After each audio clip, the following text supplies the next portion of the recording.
Hi viewers, welcome to our channel. ప్రస్తుతం మనతో పాటు దాము బాలాజీ గారు సీనియర్ జర్నలిస్ట్ ఉన్నారు. వాటితో ఒకసారి మాట్లాడదాం. సార్ నమస్కారం.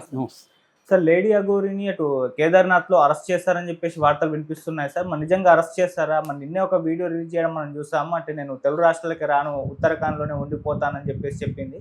మరి ఇప్పుడు అక్కడ అరెస్ట్ చేసి తీసుకొస్తున్నారని కూడా అంటున్నారు. మరి శ్రీవర్షిని పరిస్థితి ఏంటి? మీరేం చెప్తారు సార్ దీనికి సంబంధించి?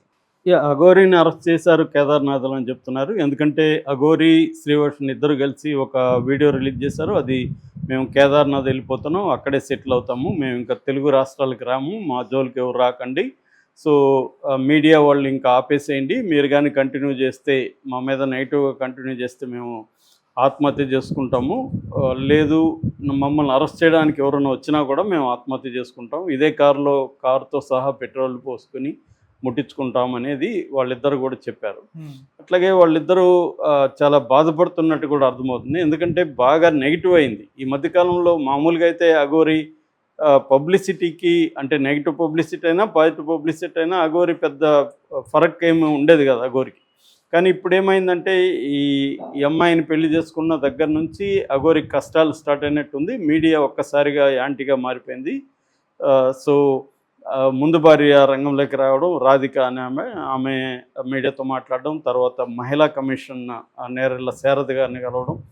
సో అదొక ఇష్యూ అయింది. రెండవ ఇష్యూ, అఘోరికి నగ్న పూజలు చేస్తానని చెప్పి అఘోరి కొంతమంది దగ్గర డబ్బులు తీసుకుందని చెప్పి, అందులో ఒక ప్రొడ్యూసరు 9,80,000 రూపీస్ డబ్బులు ఇచ్చాను అని చెప్పి ఆమె బ్యాంక్ రిసీట్స్ అవన్నీ కూడా పెట్టింది. ఆ పూజ కానీ ఏమి చేయలేదు అని చెప్పి ఆమె కంప్లైంట్ ఇచ్చింది ముకిర్ల పోలీస్ స్టేషన్లో.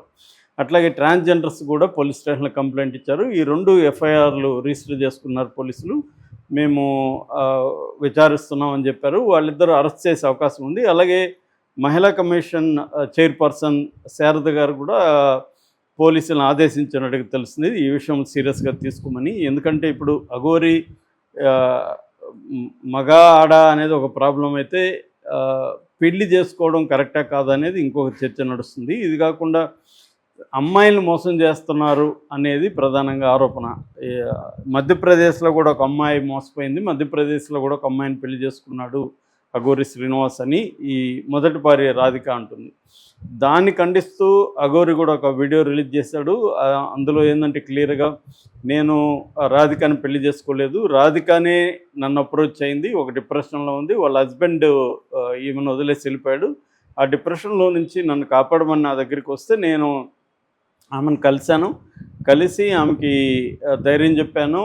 తర్వాత ఆమె ఆశ్రమం పెడతానండి, నన్ను డబ్బులు అడిగితే నేను డబ్బులు కొంత ఇచ్చాను, తర్వాత ఆమె రిటర్న్ చేసింది.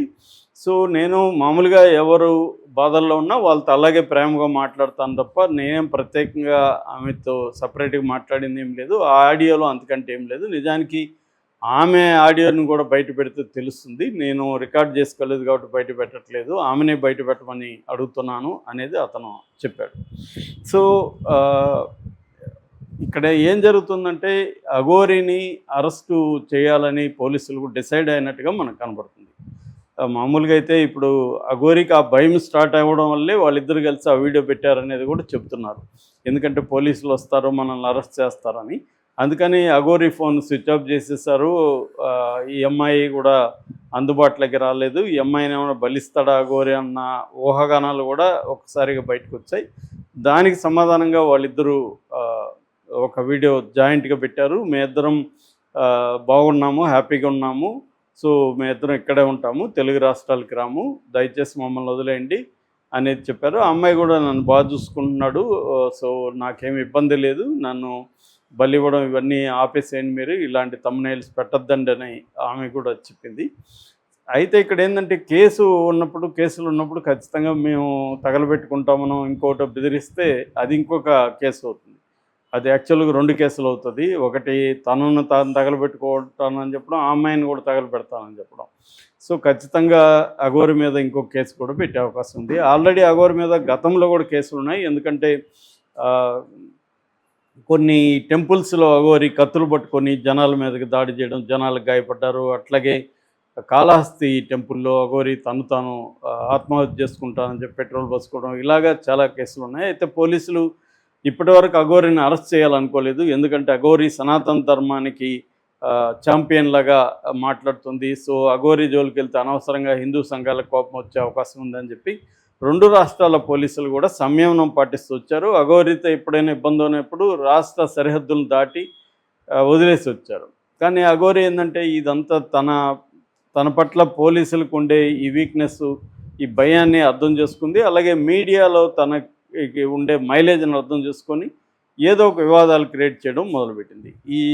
ఇది ఎక్స్ట్రీమ్కి వెళ్ళిపోయి ఇప్పుడు అమ్మాయిలని ట్రాప్ చేయడం, అమ్మాయిల్ని పెళ్లి చేసుకోవడం దగ్గరికి అది వెళ్ళిపోయింది. దాంతో ఇటు అఘోరీలు స్టేట్మెంట్ ఇచ్చారు. అఘోరి అఖిల భారత అఖండ అఘోరి సంస్థ, ఈ అఘోరికి సంబంధం లేదు, ఈ అఘోరి అసలు ఏ రకమైన అఘోరి ఆర్గనైజేషన్లో లేదు. దాదాపు 14 ఆర్గనైజేషన్లు ఇవాళ నేషనల్ లెవెల్లో అఘోరి ఆర్గనైజేషన్లు ఉన్నాయి. అఘోరి అఖిల భారతీయ అఘోరి పరిషత్ ఉంది, అందులో 14 ఆర్గనైజేషన్స్ ఉన్నాయి. ఎవరు కూడా అఘోరిని ఓన్ చేసుకోవట్లేదు. సో అఘోరికి ఒక్క అఘోరీలు ఓన్ చేసుకోవట్లేదు, ఒక పక్క ట్రాన్స్జెండర్స్ ఓన్ చేసుకోవట్లేదు, ఇంకొక వైపు కేసులు ఉన్నాయి.